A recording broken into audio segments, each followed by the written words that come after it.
Hello, today I will make my favorite snack and only has the yogurt,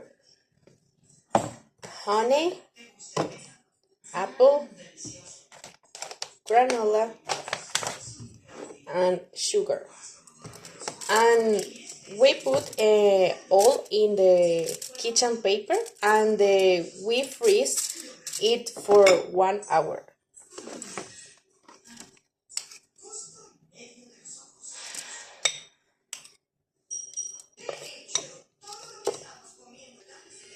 Okay, the base is yogurt, granola, and more yogurt. And now put in the apples,